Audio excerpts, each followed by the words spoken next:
গ্রামীণ ব্যাংকের প্রতিষ্ঠাতা কর্মীদের পক্ষে আমি একজন প্রতিষ্ঠাতা কর্মী হিসাবে কিছু বক্তব্য তুলে ধরছি আমাদের পাওনা আদায়ের জন্য। হাজার হাজার শিক্ষিত যুবকের রাতে দিনে হাড়ভাঙা পরিশ্রমের ফসল আজকের গ্রামীণ ব্যাংক।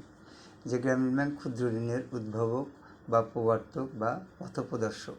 বাংলাদেশের গ্রামগঞ্জে যেখানে ছিল না বিদ্যুৎ, ছিল না রাস্তা, সেই গ্রামীণ প্রত্যন্ত অঞ্চলের দরিদ্র মানুষের, বিশেষ করে অশিক্ষিত মহিলাদের ও তার পরিবারের জীবনমান উন্নয়নে এসব যুবকগণ অক্লান্ত পরিশ্রম করে 1976 সাল থেকে গ্রামীণ ব্যাংকে আজকের অবস্থানে নিয়ে এসেছে।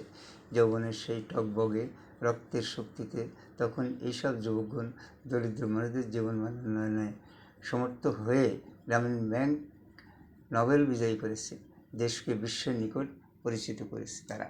কিন্তু অতি পরিতাপের বিষয় যে আজ সেই যুবকগণ বৃদ্ধ, দাড়ি পাকা, চুল পাকা, হাঁটতে পারে না, চিকিৎসার নাই টাকা, নাই বাসস্থান, মোট কথা তারা আজ অবর্ণনীয় দুঃখের মধ্যে দিয়ে জীবনযাপন করছে।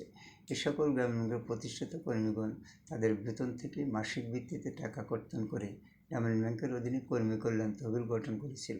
সেই তহবিলে আজ শত কোটি টাকারও বেশি ফান্ড থাকা সত্ত্বেও সেখান থেকে কর্মীদের জমাকৃত টাকা ফেরত দেওয়া হয়নি।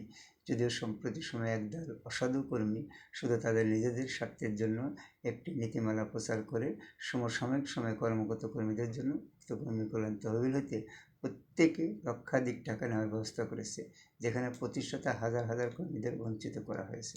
গ্রামীণ ব্যাংক দেশের আইনের মাধ্যমে পরিচালিত একটি ব্যাংক। অন্যান্য ব্যাংকের মতো গ্রামীণ ব্যাংকেও সরকারের শেয়ার রয়েছে। তার সরকার ঘোষিত কোনো পেনশন অন্যান্য ব্যাংকের কর্মীদের মতো গ্রামীণ ব্যাংকেও কর্মীগণও পাওয়ার যোগ্য।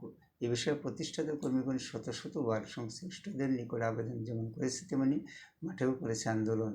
বারবার আশ্বাস দেওয়ার পরেও একটি কালো হাতের ইশারায় উপরে বর্ণিত পাওনাসমূহ হতে গ্রামীণ ব্যাংকের প্রতিষ্ঠাতা কর্মীদের আজও বঞ্চিত করে রাখা হয়েছে। অর্থ মন্ত্রণালয়ের পক্ষ থেকে নির্দেশ দেওয়ার পরও তা বাস্তবায়ন করে নেই গ্রামীণ ব্যাংকের চলমান ম্যানেজমেন্ট বা সরকার। হাইকোর্ট থেকে উপরোক্ত পাওনাসমূহ প্রদানের পক্ষে রায় পাওয়ার পরও তা বাস্তবায়ন করা হয়নি।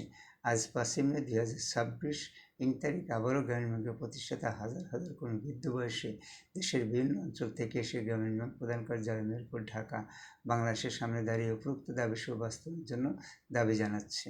আমরা যেমন গ্রামীণ ব্যাংকের প্রতিষ্ঠাতা কর্মী, তেমনি এদেশের নাগরিকও বটে। তাই আমাদের আইনানুগ উপরোক্ত পাওনাসমূহ আজ থেকেই বাস্তবায়নের দাবি জানাচ্ছি। প্রয়োজনে যোগাযোগ 017705264337। Thank you for watching my video.